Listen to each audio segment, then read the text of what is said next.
सकते हैं जब हैलोजन परमाणु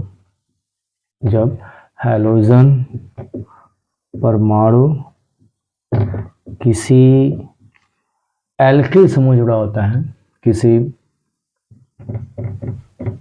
एल्किल समूह से जुड़ता है,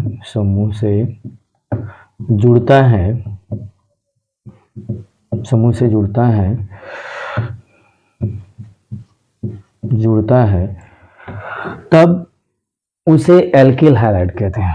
तब उसे एल्किल हैलाइड कहते हैं। तब उसे क्या कहा जाता है? एल्किल हैलाइड कहा जाता है, हैलाइड कहते हैं, एल्किल हैलाइड कहते हैं, ये कह सकते हैं। इसका जो सामान्य सूत्र है, इसका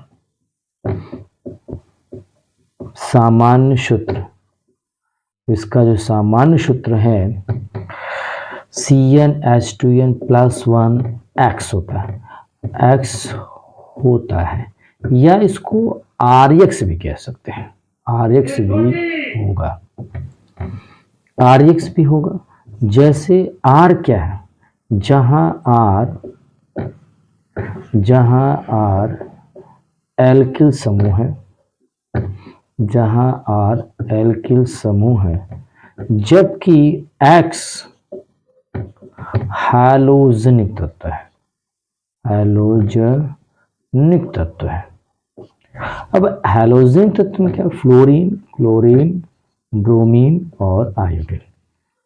ये जो फ्लोरीन, क्लोरीन, आयोडीन है, अगर देखें तो ये कोई क्रियात्मक समूह नहीं है। सबसे खास बात नोट में अगर देखें तो आपका जो हैलोजन है, हैलोजन एक प्रतिस्थापी यानी सब्स्टिट्यूएंट, प्रतिस्थापी समूह, अर्थात इसको सब्स्टिट्यूएंट बोलते हैं। सब्स्टिट्यूएंट्स ग्रुप है माना जाता है, सब्स्टिट्यूएंट ग्रुप माना जाता है। जबकि जबकि इसे क्रियात्मक समूह नहीं कह सकते, जबकि इसे क्रियात्मक समूह नहीं कह सकते,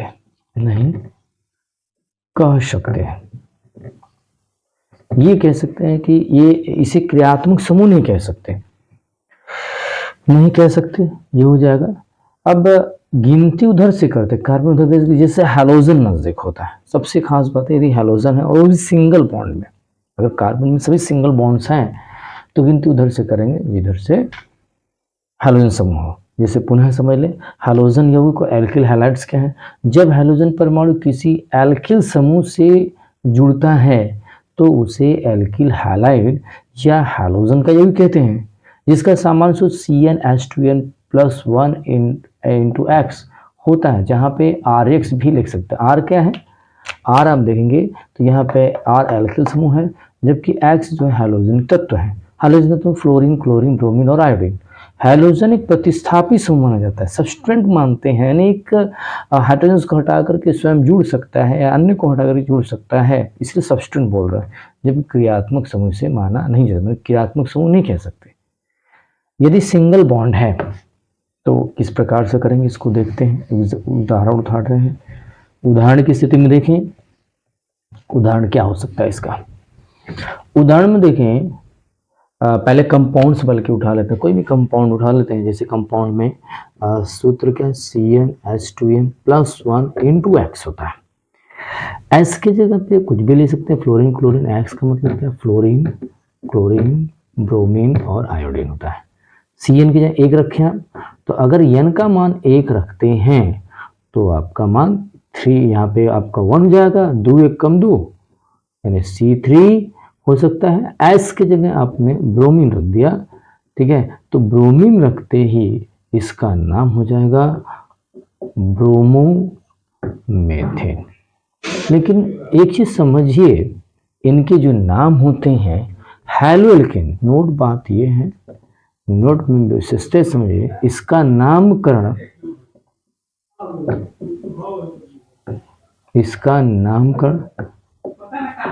हैलो एल्केन के अनुरूप होता है, हैलो एल्केन के अनुरूप होता है, ये बात समझ सकते हैं। इसीलिए यहाँ पे हैलोजेनिक तत्व है ब्रोमीन, इसलिए ब्रोमो यूज करेंगे, और एक कार्बन से इसको मेथेन। क्यों? क्योंकि जैसे मेथेन ये है, मेथेन की संरचना होती है, तो ये मेथेन किसका? एल्केन ग्रुप का है। तो अब इसके एक हाइड्रोजन विस्थापित करके ब्रोमीन, क्लोरीन, फ्लोरीन कुछ भी जुड़ जाए तो उसका नाम पहले और कार्बन की संख्या के आधार पर एल्केन वाला नाम रख देंगे। तो इसीलिए इसका नाम हैलो एल्केन के रूप होगा, तो इसीलिए इसका नाम क्या होगा? ब्रोमोमेथेन। मान लीजिए CH3Cl हो तो इसको क्या बोल सकते हैं? क्लोरो मेथेन बोलेंगे। सामान्य नाम में अगर देखें तो इसको मेथिल क्लोराइड बोलते हैं, इसको मेथिल ब्रोमाइड बोलेंगे, ठीक है। लेकिन IPC जो नेम है इसका क्लोरो मेथेन कहेंगे। इसी तरह से अन्य एग्जाम्पल उठाते हैं। अन्य एग्जाम्पल क्या हो सकता है उसको देखा जाए। जैसे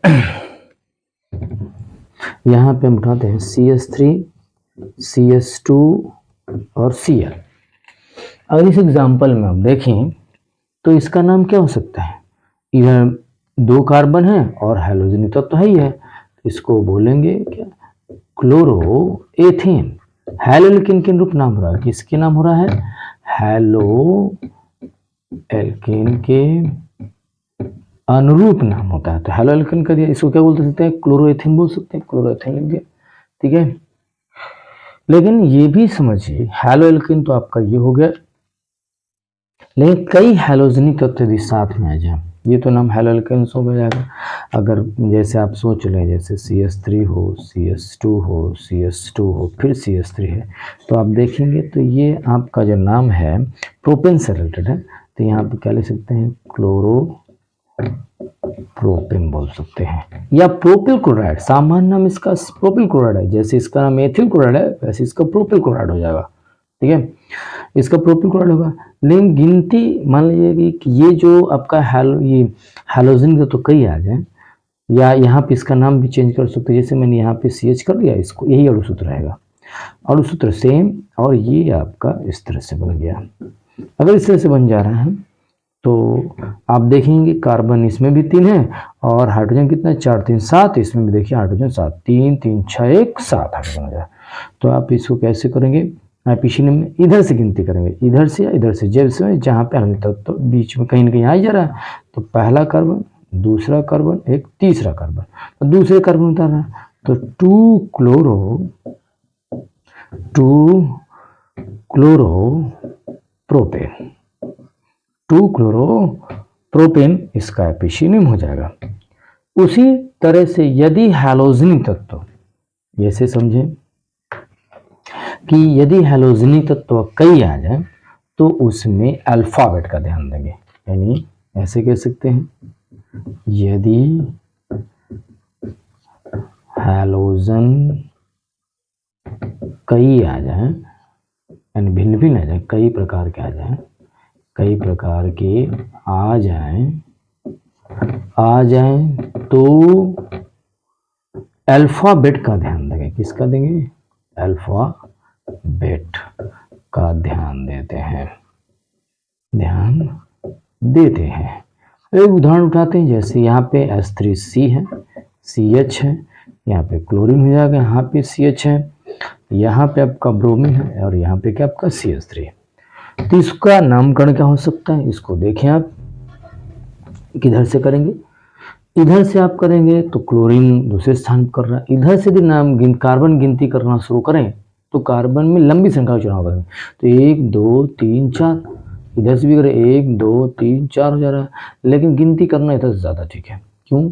क्योंकि इधर से ब्रोमीन ABCD जैसे लिखते हैं, उसको अल्फ़ाबेट बोलते हैं, ABCD लिख रहे हैं, तो उसमें B पहले आता है, C बाद में आता है, इसलिए गिनती आप इधर से करेंगे, 1 दूसरा कार्बन, एक तीसरा कार्बन, एक चौथा कार्बन, तो इसका नाम क्या हो जाएगा? इसके नाम की अगर बात करें तो इसको आप लिख सकते हैं इस प्रकार से। पहले तो 4 कार्बन गिनती कर लिए, तो 4 कार्बन गिनती में देखें आप सिंगल बॉन्ड है, बस सिंगल बॉन्ड है, 4 कार्बन गिनती आ गई, तो आपको हेलो एल्केन, एल्केन के अंदर आपको लिख सकते 4 कार्बन सिंगल बॉन्ड, चिंता करनी है बस लिख देंगे ब्यूटेन, सीधे तौर पे आप लिखिए ब्यूटेन। अब दूसरे स्थान ये जो लोकेंट नंबर है इसको क्या बोलते हैं, लोकेंट नंबर, ये भी लोकेंट नंबर है। तो इस लोकेंट नंबर 2 पे अगर देखें, ये तो आपका लोकेंट नंबर हो गया, तो ब्यूटेन 2 ब्रोमो, पहले 2 ब्रोमो 3 क्लोरो, 3 क्लोरो, यानी ऐसे कैसे 2 ब्रोमो 3 क्लोरो ब्यूटेन, इसका आईपीसी नेम हो जाता है। लेकिन आप ये सोचिए एल्किल मूलक और हैलोजन समूह समान है, तो वहां पे हैलोजन को महत्व दिया जाएगा। जैसे उदाहरण समझें, CH3 CH है, CH है, CH3 है, यहाँ पे है CH3, यहाँ पे Br है। गिनती की जैसे करेंगे, मैंने इसमें क्या एल्किल समूह, ये जो आपका एल्किल समूह, ये एल्किल समूह है, ये आपका क्या है, हैलोजन है। जब इस प्रकार की स्थिति समान दूरी पर एल्किल समूह आ जाए और समान दूरी पर हैलोजन, और गिनती करेंगे तो इधर से भी आपका ये वाला एल्किल समूह छूट जाएगा। गिनती यदि आपकी 1 2 3 4 घर आते हैं तो ये आपका एल्किल समूह होगा। अब सीधे तौर पर निकल जाते हैं आपका, तो ये एल्किल समूह हो जाएगा। इसमें बात हम देख रहे थे कि ये जो ब्रोमीन है और एक आपका एल्किल समूह हो जाएगा, या तो इसको मान लीजिए या इसको, सीधे गिनती कर लेते हैं। गिनती किधर से करें, गिनती इधर से करें, ये ज़्यादा उचित इधर से रहेगा। तो इसमें किधर से महत्व देंगे, तो इसमें हैलोजन को महत्व देंगे। तो यहाँ पे 1, यहाँ पे 2, यहाँ पे तीसरा कार्बन, यहाँ पे होगा आपका चौथा कार्बन। तो हैलोजन को महत्व देंगे, एल्किल समूह को कम महत्व देंगे। जब हैलोजन को महत्व दे रहे हैं तो आपका क्या नाम हो जाएगा, ये यहाँ पे नाम क्या हो जाएगा, इसका जो नाम होगा 2 ब्रोमो, पहले तो आप गिनती कर लिए कितना हो गया कार्बन, 4 हो रहे हैं, तो 4 कार्बन के लिए आप क्या लिखेंगे, ब्यूटेन लिखेंगे। 4 कार्बन के लिए आप ब्यूटेन लिख लिए, ठीक है, 4 कार्बन के लिए आप ब्यूटेन लिख लेंगे। दूसरी बात है कि ब्यूटेन लिखेंगे तो 2 bromo 3 methyl, 2 bromo 3 methyl butane IPC में जाएगा। ये आसान सा नाम है। इसी तरह से आप करते जाएंगे। ये पूर्व लग्न में लग रहा है, एक चीज ध्यान दीजिए, जनक नाम ब्यूट है, एल के एन जो है इसका अनुलग्न है, और जो 3 मेथिल 2 ब्रोमो है ये सभी इसके पूर्व लग्न है। और पूर्व लग्न भी अल्फाबेट का ध्यान देना है, और अनुलग्न में, लेकिन अनुलग्न तो क्रियात्मक समूह के अनुसार आते हैं। ये जो आप पढ़ रहे हैं, हम लोग देख रहे हैं, जिस चीज के बारे में बात की जा रही है वो आपका क्रियात्मक समूह नहीं है, एक सब्स्टिट्यूएंट है, एक प्रतिस्थापी समूह है। इसी तरह से अन्य एग्जाम्पल को और उठाते हैं। अन्य एग्जाम्पल को आप देख सकते हैं। अन्य एग्जाम्पल इस प्रकार का होगा, जैसे H2C डबल बॉन्ड CH है, CH है, यहाँ पे आप CH3 कर लिए, CH है, और ये आपका ब्रोमीन हो जाता है, और यहाँ पे जुड़ गया CH3। अब इसमें गिनती किधर से करें, ऐसा जब आ जाए तो आपको कार्बन की गिनती उधर से करेंगे जिधर से कोई समक्रियात्मक समूह। तो यहाँ पे ये जो आपका जो एल्किन ग्रुप है यहाँ से आ रहा है, ये एल्किन ग्रुप कहाँ से आ गया, आपके यहाँ से आ गया, तो ये क्रियात्मक समूह इधर से हो रहा है, तो गिनती इधर से करेंगे, इन लोगों को महत्व नहीं देंगे। तो यहाँ पर 1 कार्बन, दूसरा कार्बन, तीसरा कार्बन, चौथा कार्बन, पांचवा, इधर नहीं जा सकते, इससे साइड चेन, इसका कोई नाम नहीं होगा, ये सीधे आप निकल जाए तो ये आपका एल्किल समूह हो जाएगा, यानी एक से एक पार्श्व श्रृंखला हो जाएगी, साइड चेन होगा, ये आपका हैलोजन तत्व हो जाएगा। ये सभी पूर्व लग्न है। अनुलग्न इसके अनुसार कहीं गिनती आपने किया 5 कार्बन है, तो 5 कार्बन के लिए पेंट प्रयोग करेंगे। कहाँ पे सेकंड ग्रुप आ रहा है, एल्किन ग्रुप आ रहा है, पहले स्थान पर, तो पेंट 1 इन कर देंगे, पेंट 1 इन कर दिया। अब बात ध्यान देंगे कि यहाँ पे मेथिल तीसरे स्थान, चौथे से ब्रोमीन, लेकिन पहले ब्रोमीन लिखेंगे, बी से शुरू हो रहा है, ये आपका मेथिलियम से, तो अल्फाबेट में बी पहले आता है और यम बाद में आता है। तो यहाँ पे नाम पूरा लिखाएंगे क्या, 4 ब्रोमो 3 मेथिल, 3 मेथिल, ठीक है ना, 4 ब्रोमो 3 मेथिल पेंट 1N, या ऐसा भी लिख सकते हैं 4 ब्रोमो 3 मेथिल पेंटिन लिख सकते हैं। ये आपका हेलो एल्केन के नाम थे। आगे अन्य नाम अगर जानना चाहते हैं तो आपको एल्केन ग्रुप आपको मिल जाएगा। वीडियो में आप जाके प्ले स्टोर में चले जाइए, प्ले लिस्ट में आप चले जाइए, जहाँ पे आपको एल्केन्स मिल जाएंगे, एल्कीन के नामकरण मिल जाएंगे, और एक आपको मिल जाएगा एल्काइन। प्ले लिस्ट में जाके देख सकते हैं। इसमें मैं लिंक भी डाल दूंगा, जिससे वीडियो के नीचे आप एल्कीन और एल्काइन के आईपीसी नेम देख लीजिए, जो आपके लिए उपयोगी होगा। ये क्लास 11 और क्लास 12 के लिए उपयोगी है, क्योंकि क्लास 12 में क्या है कि उपसर्ग संयोजन जो यौगिक है उसके तो आईपीसी नेम आते ही आते हैं, और कुछ 11 के भी आईपीसी नेम बोर्ड में पूछ देता है। इस बात का आप ध्यान रखेंगे।